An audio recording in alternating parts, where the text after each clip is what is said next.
Olá, caríssimos irmãos e irmãs, eu sou o Padre Luciano, Padre Salvista, e mais uma vez nós estamos aqui no canal YouTube dos Salvistas, da Fraternidade Jesus Salvador, para continuarmos nossas reflexões sobre as leituras que nós escutamos em nossas liturgias dominicais. Antes de continuarmos, convido você a dar o seu clique, o seu gostei no nosso vídeo, a compartilhá-lo com seus amigos, familiares e conhecidos e a ativar o sininho das notificações para receber as notificações dos nossos vídeos. Muito obrigado.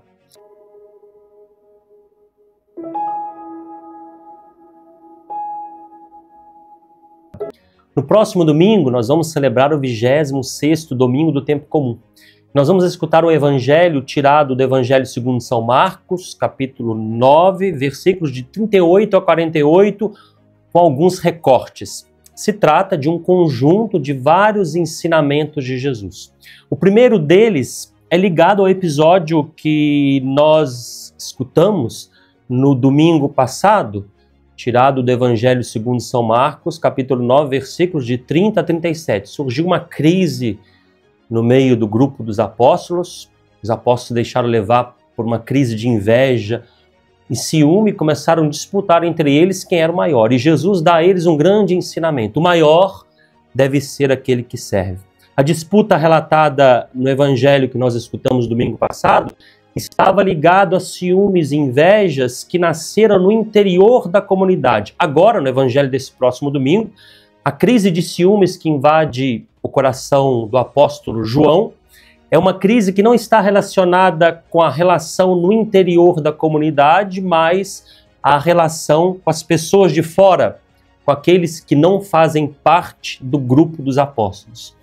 Naquele tempo, João disse a Jesus: Mestre, vimos um homem expulsar demônios em teu nome, mas nós o proibimos porque ele não nos segue, ou seja, não faz parte do nosso grupo. E Jesus então vai responder a João: não o proibais, pois ninguém faz milagres em meu nome para depois falar mal de mim. Quem não é contra nós é a nosso favor. Atenção, aqui nessa resposta de Jesus não visa dar um ensinamento sobre a tolerância religiosa. Essa história de tolerância religiosa, uma coisa importante, claro, surgiu lá no século XVI, no século XVII da história da igreja. Essas discussões não existiam na época de Jesus. O que Jesus quer ensinar a seus discípulos é a não lutarem contra aquela que luta pela mesma causa e pelos mesmos valores que são os valores do Evangelho. Jesus não pode se contradizer. Se você pegar a sua Bíblia lá em Marcos capítulo 3, versículo 25, vocês vão ver um ensinamento de Jesus que diz que uma família que se divide não pode subsistir, não fica de pé. Por isso, nós devemos aplicar esse ensinamento de Jesus, em primeiro lugar, ao interior da igreja. Não sei se vocês sabem que a própria igreja ensina que ela é una na diversidade. A igreja é uma só, mas tem no seu meio uma diversidade de carismas, de maneiras de evangelizar, de viver a sua fé. Nós não podemos impedir aqueles que trabalham pela causa do Evangelho de trabalhar só porque trabalham de maneira diferente da nossa ou não fazem parte do nosso grupo.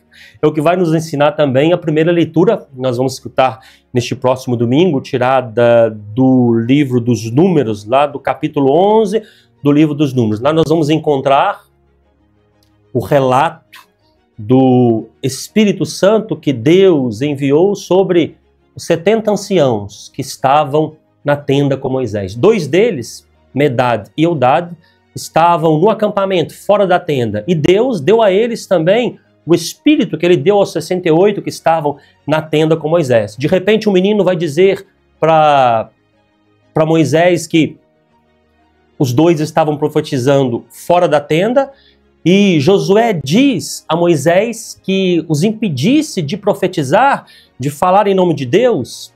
Moisés se volta para Josué e diz: tem ciúmes por causa de mim? Quem dera que todo o povo do Senhor fosse profeta e que o Senhor lhe concedesse seu espírito. Números 11, 29. Quem dera que todo o povo do Senhor fosse profeta, fosse Nabi. Nabi, nós traduzimos isso para o profeta, mas é o porta-voz de Deus. Então, em outras palavras, Moisés está dizendo: quem dera que todo mundo fosse mensageiro, porta-voz de Deus, a vontade de Deus se espalharia por toda parte. E no Evangelho de hoje, Jesus, ele vai mais além. Ele convida seus discípulos a terem um olhar de benevolência para os homens e mulheres que são, poderíamos dizer assim, homens e mulheres de boa vontade. Não fazem parte do nosso grupo, mas são homens e mulheres de boa vontade. Em verdade vos digo, quem vos der de beber um copo d'água, porque sois de Cristo, não ficará sem receber a recompensa.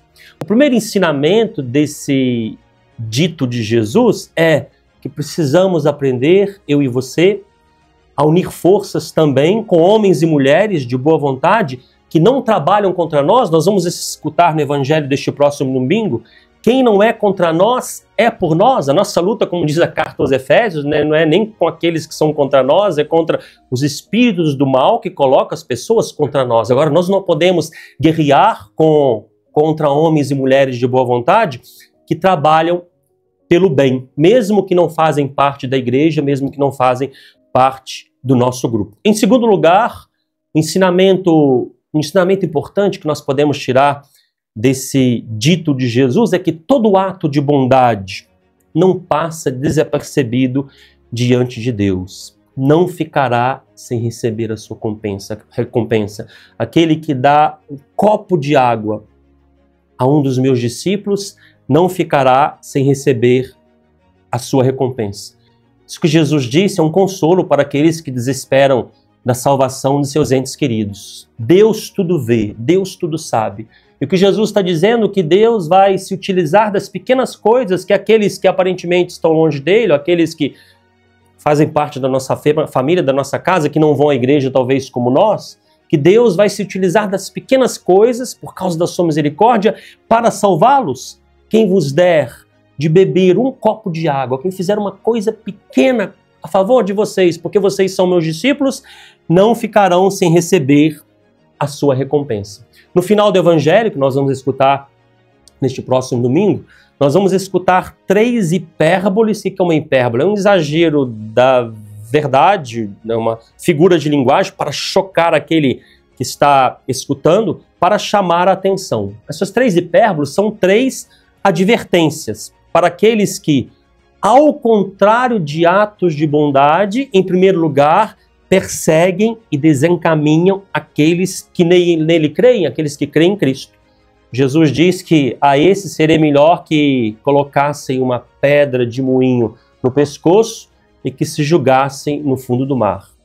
A imagem fala por si. Seria melhor morrer do que se colocar contra ele, se colocar contra o amor, se colocar contra o bem. Claro, é um chamado de Jesus daqueles que lutam contra o Evangelho, que lutam contra Deus, a se converterem. Em outras palavras, Jesus estava dizendo, seria melhor não ter nascido do que lutar contra ele, lutar contra aqueles que lutam para que o Evangelho, a vontade de Deus, seja vivida neste mundo no qual nós estamos. Em segundo lugar, Jesus faz uma advertência àqueles que se levantam contra os outros, usando para isso de seu olhar de suas mãos. Jesus diz, seria melhor arrancá-los, cortá-los. Seria melhor arrancar o olho e cortar as mãos. Claro que aqui se trata de uma parábola, de uma metáfora. No mundo antigo, hoje, quando nós temos um problema na mão, uma infecção, claro que nós temos recursos, um médico, naqueles que são entendidos em medicina, vão trabalhar ao máximo para que uma pessoa não ampute sua mão se a mão está infeccionada. Claro, no mundo antigo eles não tinham os recursos que nós temos no mundo de hoje.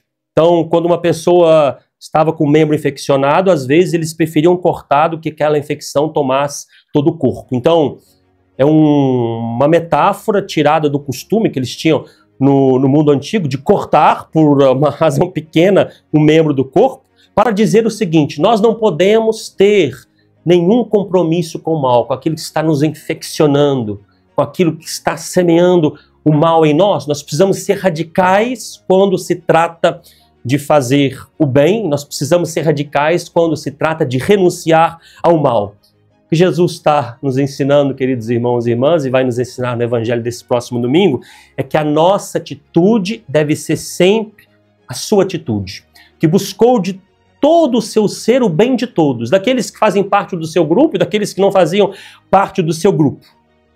A nossa atitude deve ser a atitude de Jesus, que foi de encontro a todos os homens de boa vontade, para somar forças com eles, contra o mal, porque a nossa luta não é contra as pessoas, a nossa luta, como ensina a carta aos Efésios, é contra os espíritos do mal espalhados nos ares. Por isso, tomemos a mesma atitude de Jesus, respeitemos aqueles que evangelizam de modo diferente de nós, aqueles que não fazem parte do nosso grupo, e não nos desesperemos da salvação dos nossos entes queridos, rezando por aqueles que trabalham contra nós para que se convertam e possam, como nós desejamos, ser salvos, que eles também possam ser salvos. Deixa aqui a minha bênção, desejando para todos vocês um ótimo 26º domingo do tempo comum. O Senhor esteja convosco, Ele está no meio de nós. Desça sobre todos vós a bênção do Deus Todo-Poderoso, o Pai, o Filho e o Espírito Santo. Até a próxima, se Deus assim o permitir.